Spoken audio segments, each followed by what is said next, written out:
Sa launch page, makikita yung self-introduction, BEC introduction, yung members, sino yung father, mother, sister, and brother. And makikita yung chant ng Prince of Hope, which is yung BEC namin, and yung name nung Dominican saint namin, and our advocacy. And makikita rin dito yung learning module, yung mga summary per silo. And yung reflection per silo ay nandito din. And sa silo 1, ang laman nito is yung mga different missionary activities of the church. Makikita yung prayer dyan, yung sharing namin per BEC, and yung mastery quiz na certificate, and yung reflection for that silo. Sa silo 2 naman, nandito rin yung sa social analysis, I think. Ito yung, may kita dito yung prayer. And yung, it's not social analysis pala, it's Catholic social teachings.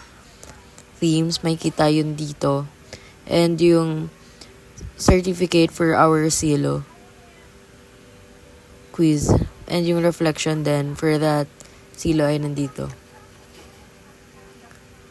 Sa silo 3 naman, andito rin yung prayer, yung sharing namin, and yung certificate para sa silo na yun. Ito yung tungkol sa social analysis, which is yung top pinili naming issue is yung child abuse.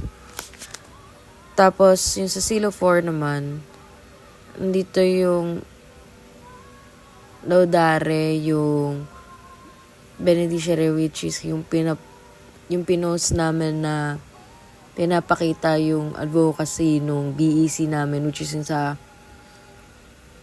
animals. Nandito rin yung certificate for our silo quiz and yung reflection.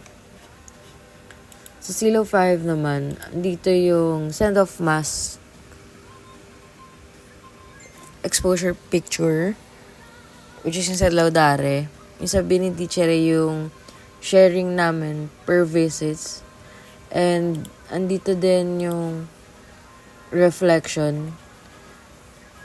Sa first subpage, may kita dito yung requirements namin na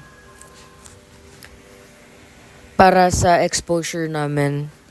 Sa second subpage, nandito yung parish information, which is ang akin is yung sa Sacred Heart Parish of Jesus, Morning Breeze.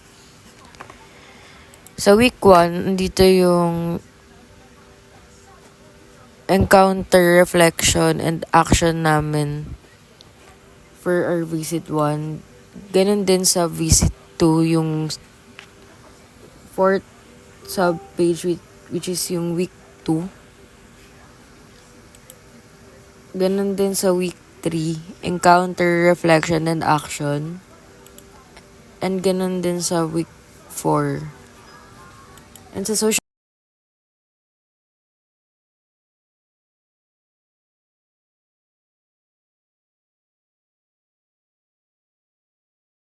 analysis, andito yung sharing namin about doon, and yung table na pinapresent yung laman nung social analysis namin.